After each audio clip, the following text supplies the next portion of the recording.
বিসমিল্লাহির রহমানির রহিম। আলহামদুলিল্লাহিল্লাযী আনজালা আলা আবদিহিল কিতাবা ওয়া লাম ইয়াজআল লাহু ইওয়াজা। সমস্ত প্রশংসা আল্লাহর, যিনি তার বান্দার উপর কিতাব নাজিল করেছেন এবং তাতে কোনো বক্রতা রাখেনি। পবিত্র কাবাঘর কেন মুসলিমরা তাওয়াফ করে, চলুন আজকে সে বিষয়েই জেনে নিই। কাবাঘর হলো পৃথিবীতে অবস্থিত এমন এক ঘর যাকে ঘিরে হজ অথবা ওমরা যে কোনো সময় তাওয়াফ করা হয়। এই ঘর নির্মাণ পর্যন্ত কখনো এর তাওয়াফ থামেনি। প্রতিটি মুসলমান জীবনে একবার হলেও এই ঘর তাওয়াফ করার ইচ্ছা পোষণ করে। তাওয়াফ মানে হলো প্রদক্ষিণ বা চক্কর দেওয়া। কাবা শরীফ 7 বার প্রদক্ষিণ করাকে এক তাওয়াফ হিসেবে গণ্য করা হয়। এটি একটি কাউন্টার ক্লকওয়াইজ প্রদক্ষিণ। এটা ঘড়ির বিপরীতমুখী কাবাঘরের চারপাশে 7 বার প্রদক্ষিণ।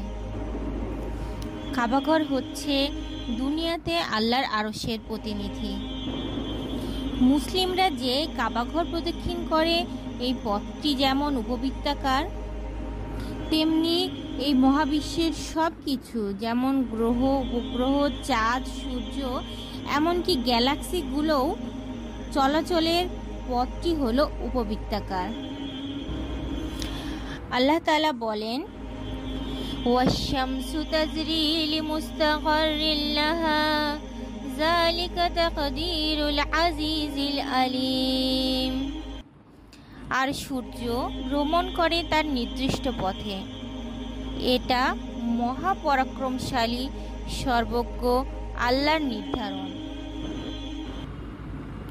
ওয়াল কামারা কদ্দারনাহু মানাজিলা হাত্তা আদা কাল উরজুনিল কাদিম। আর চাঁদের জন্য আমি নির্ধারণ করেছি মঞ্জিল সমূহ, অবশেষে সেটি খেজুরের শুষ্ক পুরাতন শাখার মতো হয়ে যায়। লাশ-শামসু ইয়ানবাগি লাহা আন তুদরিকাল কামারা ওয়াল-লাইলু সাবিকুন নাহার ওয়া কুল্লুন ফি ফালাকি ইয়াসবাহুন।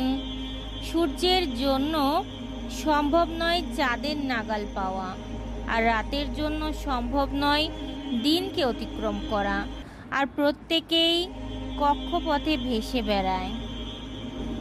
সূরা ইয়াসিন আয়াত 38, 39 এবং 40।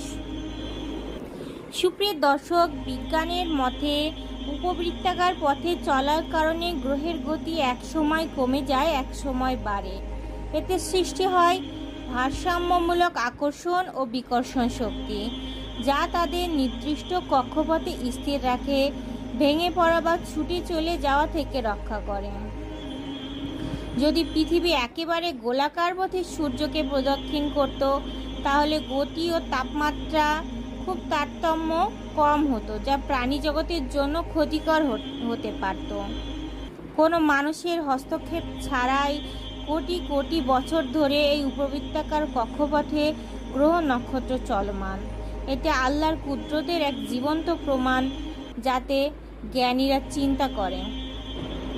সুপ্রিয় দর্শক, উপবৃত্তাকার কক্ষপথ হলো আল্লাহর বানানো এমন নিখুঁত এক গঠন, যা সৃষ্টি ও জীবনের ভারসাম্য বজায় রাখে এবং মানুষকে সৃষ্টি নিয়ে গভীরভাবে চিন্তা করতে উৎসাহিত করে। সুপ্রিয় দর্শক, যেমন সৃষ্টি জগৎ নিজ নিজ পথে শৃঙ্খলা মানে, তেমনি আমাদের জীবনেও নিয়ম, ভারসাম্য ও আল্লাহর পথ অনুসরণ করা উচিত। আল্লাহ যেন আমাদের সবাইকে এটি বোঝার তৌফিক দান করেন। ফি আমানিল্লাহ। সবাইকে ধন্যবাদ।